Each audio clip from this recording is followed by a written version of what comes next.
I'm Jim Plumridge for CKVI Radio, and I'm here with Pat Tabler, who does color commentary for Roger Blue Jays Baseball. Thanks for taking the time to speak with me. Sure, no problem, Jim. You went on from your baseball career to become a broadcaster. When did you realize that broadcasting was something you were interested in, and how did you eventually come to be a commentator for Blue Jays broadcasts? When I was a little kid, I would play baseball games in my backyard, and I would announce the games. You know, I grew up in Cincinnati with the Cincinnati Reds, and I knew every one of their players, every one of their stats. So after I became a baseball player, I said, you know what, I had a lot of fun when I was a kid talking about baseball and just being around the game of baseball. So after I retired, and I had started thinking the last few years before I retired, you know, that might be something I'd be good at. And I started watching some of the guys, what they did while I was sitting on the bench or before pregame, what they did to get ready. So when I retired, I came to Toronto, and they happened to see me do an interview on television, and TSN said, you know what, this guy will be pretty good for something that we're starting the baseball tonight. And they offered me a job, went up, interviewed, and did a few on cameras, and got the job. It's been 9 years now.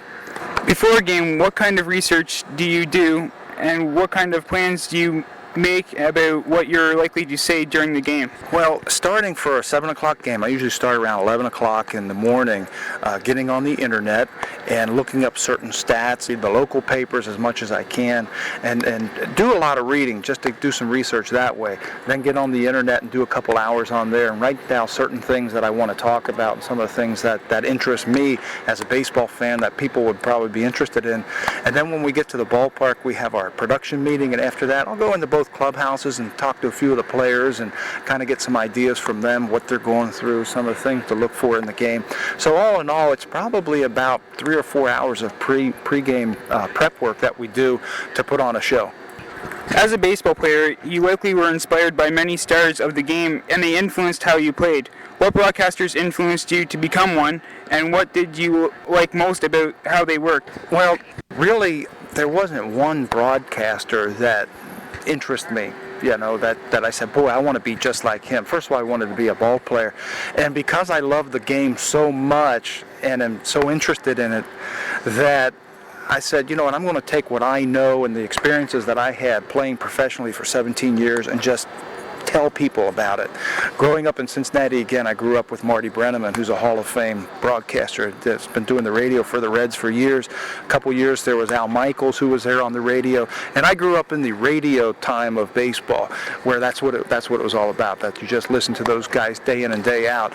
But they didn't really influence me of, hey, I want to be like him. I just wanted to take my experiences in professional baseball and give out my opinions and what I see during the game. Some players have difficulties communicating with the media, such as Raul Mondesi, who I hear refuses to speak with most media. How has your experience as a ball player helped you to be able to communicate with players better than other journalists who have no playing experience? Well, I think because I played the game and people know that I played the game over 10 years in the major leagues, I think that's respect, and that gets you into the clubhouse. And I think that gets their ear. I think then the next thing you have to do is have something intelligent to say and to be able to talk with them and relate to them on a basis as a ball player. You know, everybody knows the slang and everything that they talk about in locker room talk, and that's nice. But you have to be able to have an idea what you want to ask these guys and get out of them. And you can tell sometimes when they're going through a slump, you just leave them alone. Just, you know, there's certain times that you don't talk to them, and you don't have anything to say to them, you know, and then you think of something else. Lastly, if you could ask any question or any baseball legend from the past or present, who would that player be and why, and what would the question be? Wow. Well, I think definitely, most definitely, the guy I would want to talk to in baseball lore would be, of course, Babe Ruth. Babe Ruth is baseball. I think he saved the game of baseball back in the 1920s. And everything that he did, he was like the Paul Bunyan of baseball. And as the years go by, he just seems to get bigger and bigger and bigger, his legend. And all of his records are still there. What would I want to ask him? Probably wouldn't want to ask him anything. Probably would want to hang out with him one night just to go party with him in New York. No, I'm just kidding. Probably want to ask him what it was like facing some of the great Hall of Fame pitchers that he faced back in his day. You know, the Walter Johnson types and Cy Young, playing against Ty Cobb. What baseball was like, and what are some of the changes that have happened over the last 100 years? thanks for taking the time to speak with me. I've been speaking with Pat Tabler, who does color commentary for Rogers Blue Jays Baseball. I'm Jim Plumridge for CKVI Radio.